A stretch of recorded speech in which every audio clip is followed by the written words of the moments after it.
Hi guys, नमस्ते। कैसे हो आप सब। मेरा नाम है मानव रॉय। आप देख रहे हो Hindi take video YouTube channel. यानी इस वीडियो के अंदर हम बात करने वाले हैं रेवेंजओएस के बारे में। सो रेवेंजओएस का 4.0 अनऑफिशियल बिल्ड है अपने पोको F1 के लिए एंड्रॉइड 11 के साथ। बात करने वाले यहाँ पर क्या क्या चेंजेस किए गए हैं, क्या कुछ नया यूआई एलिमेंट को डाला गया है या नहीं, एंड कैसा है परफॉर्मेंस इस रॉम का पोको F1 के बारे में, पोको F1 के अंदर उसके बारे में बात करने वाले हैं। तो वीडियो को अंत तक देखना, इस चैनल को सब्सक्राइब करके घंटे वाला आइकन को दबा के ऑल सेट कर देना, इंस्टाग्राम में फॉलो कर लेना। तो सबसे पहले चलते सीरीज के अंदर एंड यहाँ पर सीरीज के अंदर से चलते हैं अबाउट फोन के अंदर।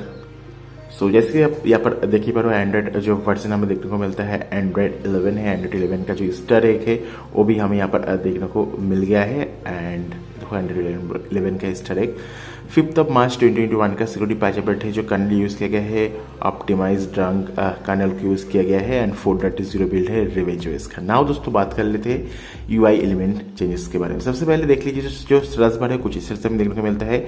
एंड सर्च बार के अंदर मेरे हिसाब से तो भाई साहब चेंजेस जो है एकदम ना के बराबर है, कोई भी ज़्यादा चेंजेस नहीं है सर्च बार के अंदर। देखिए जो सर्च बार है दोस्तों कुछ इस तरह से हमें देखने को मिलता है, ज़्यादा कुछ चेंजेस नहीं है जैसे कि आप यहाँ पर देख ही पा रहे हो। And Saras mode dark mode के साथ एंड डार्क मोड के बगैर किस तरह से देखने को मिलता है वो भी मैं आपको दिखा दिया।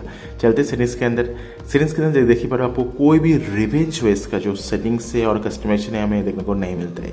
ये जो रेवेंजओएस है दोस्तों ये एक अर्ली स्टेज का रेवेंजओएस है जहाँ पर हमें जो कस्टमाइजेशन है वो एकदम बिल्कुल ना के बराबर देखने को मिलता है। एंड कोई भी यूआई के अंदर जो चेंजेस है वो भी हमें देखने को नहीं मिलता है। मेनली उससे एक टेस्टिंग पर्पस के लिए जो रेवेंजओएस है इसे रिलीज किया गया है।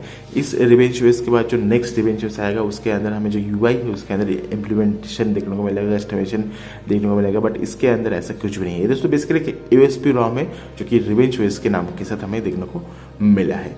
एंड यहाँ पर बहुत सारे फीचर्स है जो कि अभी फिलहाल मिसिंग है जो कि मैं आपको यहाँ पर बताते रहूँगा। सबसे पहले यहाँ पर बात कर लेते हैं बैटरी बैकअप के बारे में। ऐसे देख पा रहे हो यहाँ पर 94% के आसपास बैटरी है। हमने यहाँ पर 9 आवर्स अगर मैंने चार्ज किया था, 26 मिनट के यूजेस है। सो बैटरी बैकअप काफ़ी बढ़िया है। आइडल मोड के अंदर अगर आप फोन को डीप स्लीप में भी रख दोगे तो बैटरी ड्रेन है इस तरह की कोई भी इशू नहीं है। बैटरी जो है काफ़ी बढ़िया है, आपका बैटरी ड्रेन का कोई भी इशू हमें देखने को नहीं मिलेगा। यहाँ पर हमें थर्मल प्रोफाइल्स भी देखने को मिल जाती है। यहाँ पर पर एप्लीकेशन जो थर्मल है उसे चेंज कर सकते हो, benchmarking, browsing, camera, dialer, gaming, streaming का ऑप्शन है। एंड यहाँ पर आप जो है पर्टिकुलर एप्लीकेशन को फ्रीज भी कर पाओगे, ये भी हमें देखने को मिल जाती है। एंड यहाँ पर बैटरी सबर मोड भी देखने को मिल जाती है, शेड्यूल भी कर पाओगे। यहाँ पर बैटरी मैनेजर भी डाल दिया गया है। यहाँ पर आप एग्रेसिव स्टैंड बाई का ऑप्शन भी देखने को मिल जाती है। सो बैटरी बैकअप सच में काफ़ी बढ़िया है, no issue at all. And यहाँ पर आप जो बैटरी हेल्थ है वो भी आप देख पाओगे। उसके साथ साथ दोस्तों यहाँ पर अगर अब बात करूँ अपना वाईफाई कॉलिंग की, तो वाईफाई कॉलिंग भी यहाँ पर काम कर रहे हैं। वाईफाई कॉलिंग भी यहाँ पर डाल दिया गया है, ये भी यहाँ पर काम कर रहा है। मैंने टेस्ट करके देख लिया है। इवन जो वीडियो कॉलिंग है वो भी काम कर रहा है। हॉटस्पॉट की अगर बात करें हम दोस्तों, जो वाईफाई एंड जो आपका हॉटस्पॉट है दोनों के भी आप एक साथ यूज़ कर सकते हो। ऐसे कि आप यहाँ पर देखिए पा रहे हो हमने हॉटस्पॉट के ऊपर इनेबल करके रखा है एंड जो वाईफाई है वो भी हम यहाँ पर इनेबल करके रखा है। सो हॉटस्पॉट एंड वाईफाई दोनों को ही एक साथ आप यूज़ कर सकते हो एंड हॉटस्पॉट भी काम कर रहा है जी, काफ़ी बढ़िया बात है। 2.4 GHz 5 GHz दोनों के अंदर भी कोई इशू हमने नोटिस नहीं किया है। यहाँ पर अगर बात करूँ डिस्प्ले के अंदर तो लाइव डिस्प्ले का भी ऑप्शन देखने को मिलता है, रीडिंग मोड है, यहाँ पर हमें कलर कैलिब्रेशन का भी ऑप्शन डाल दिया गया है। यहाँ पर हमें सर्च बार के अंदर आइकन ट्यूनर देखने को मिल जाती है, कौन कौन सा आइकन्स को आप दिखाना चाहते हो आप देख सकते हो। एंड ये जो दोस्तों रेवेंजओएस का पहला बिल्ड है 4.0 के साथ। यहाँ पर जो सर्च बार के अंदर नेट एक्टिविटी हो भी आप दिखा पाओगे, मतलब कितना अपलोड डाउनलोड स्पीड है वो भी आप दिखा पाओगे, ऊपर देखिए। बट ये दोस्तों क्योंकि नॉच है इसलिए अटक मतलब हाइड हो जाता है, तो ये चीज़ मैंने नोटिस किया है। इसके साथ टैप टू वेक का ऑप्शन हमें देखने को मिल जाती है। एंड एज वेल हमें यहाँ पर सब वॉलपेपर को भी आप अप्लाई कर सकते हो जो भी आपको पसंद है वॉलपेपर के अंदर। साउंड की अगर बात करूँ तो साउंड के अंदर हमें डायरेक्ट साउंड एनालाइजर देखने को मिल जाती है। सब जो अलग अलग एमआई का जो हेडफोन्स है वो चूज़ कर सकते हैं, जो प्रीसेट है उसे आप अप्लाई कर पाओगे, ये भी डाला गया है। नेक्स्ट अब जो है आपका लोकेशन जो है बढ़िया तरीके से काम कर रहा है, नो इशू आता है, लोकेशन के अंदर कोई भी दिक्कत वाली बात नहीं है। यहाँ पर हमें फिंगरप्रिंट देखने को मिलता है, फेस अनलॉक ऐप अनलॉक का सपोर्ट नहीं है एंड फोन के अंदर इंक्रिप्शन की भी जरूरत नहीं है, तो हम विदाउट इंक्रिप्शन यूज़ कर रहे हैं। तो फोन का जो फिंगरप्रिंट है वो कैसे देख लेते हैं, टैप किया ओपन हो गया, 1 सेकेंड टैप किया ओपन हो गया। सो काफ़ी बढ़िया है वैसे सब, यहाँ पर देख ही पा रहे हो, टैप कर रहा है ओपन हो गया। एंड ये देखो फिंगरप्रिंट इस साइड से भी, इस फिंगर से भी काम कर रहा है। यहाँ पर अगर बात करो तो गेस्चर्स की, तो यहाँ पर हमें डबल टैप टू वेकअप का भी ऑप्शन डाल दिया गया है। यहाँ पर अगर आप डबल टैप करोगे सर्च बार के अंदर तो स्लिप मोड में चला जाएगा। यहाँ पर डबल टैप करोगे तो फ़ोन जो है लॉक हो जाएगा। तो इस तरह की फीचर जो है हमें यहाँ पर डाल दिया गया है। यहाँ पर सिस्टम नेविगेशन के अंदर 2 बटन नेविगेशन देखने को मिल जाती है। एंड जो गेस्चर्स बार है, ये जो बार है सब हाइड भी कर सकते हो। देखो हमने हाइड कर दे, हाइड हो जाएगा। सो इस तरह की फीचर देखने को मिलता है। क्विकली ओपन कैमरा का ऑप्शन है, पावर बटन को दोबारा प्रेस करोगे जो कैमरा है ओपन हो जाएगा। इसे एनेबल करने के बाद देखो कैमरा जो है ओपन हो गया। सो इस तरह के ये भी फीचर भी यहाँ पर डाला गया है।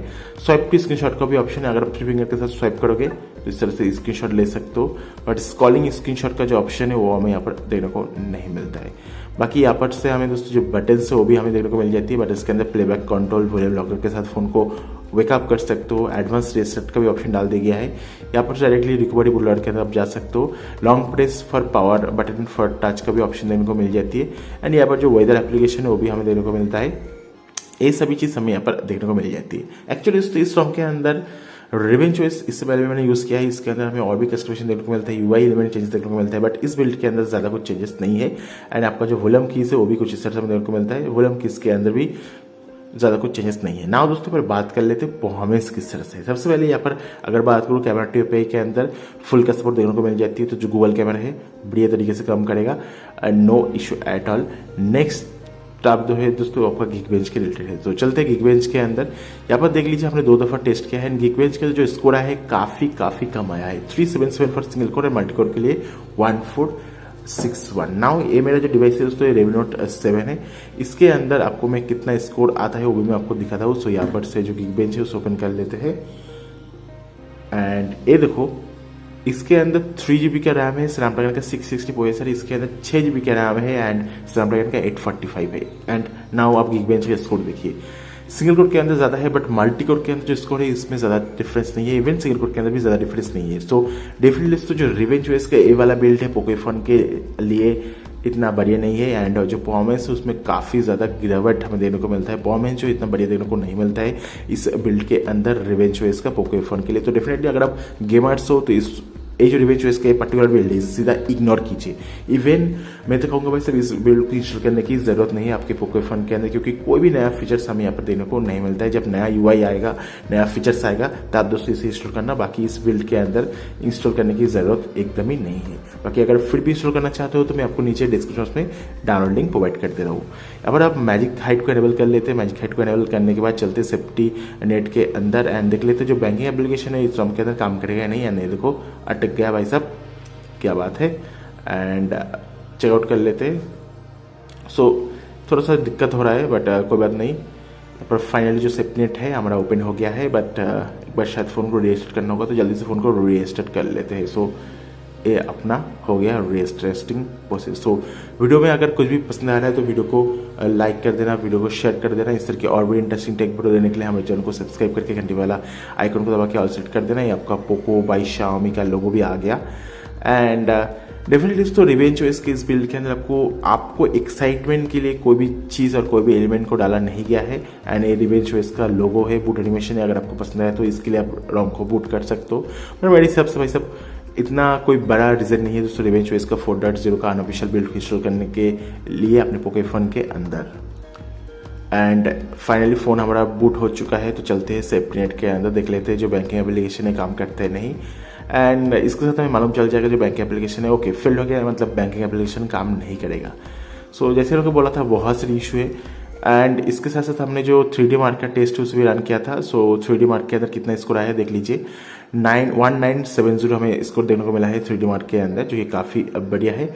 नाउ चलते हैं दोस्तों आपका CPU थ्रॉटलिंग के अंदर। हमने CPU थ्रॉटलिंग का जो टेस्ट है उसे भी रन किया था कई दफ़ा। सो यहाँ पर देख लेते हैं। सो 10 मिनट के अंदर हमने रन किया। 10 मिनट के लिए 183 गया है मैक्स, एवरेज 132 एंड मिनिमम है 108। सो परफॉर्मेंस देखिए, ग्राफ जो है ध्यान से देखिए भाई सब, काफ़ी ज़्यादा डीप हमें यहाँ पर देखने को मिला है, रेटेड देखने को मिला है। सो परफॉर्मेंस डेफिनेटली है दोस्तों काफ़ी बुरा है इस ROM का। परफॉर्मेंस जो है दोस्तों कुछ टाइम के बाद ये जो ROM है वो गिरा देता है, क्योंकि आपका जो फ़ोन है दोस्तों हीट हो जाता है। तो सो परफॉर्मेंस के लिए इस ROM एकदम नहीं है दोस्तों, गेमर्स के लिए ROM एकदम नहीं है। अगर आप टेस्टिंग करना चाहते हो RevengeOS को तभी दोस्तों इसे फ्लैश कीजिए।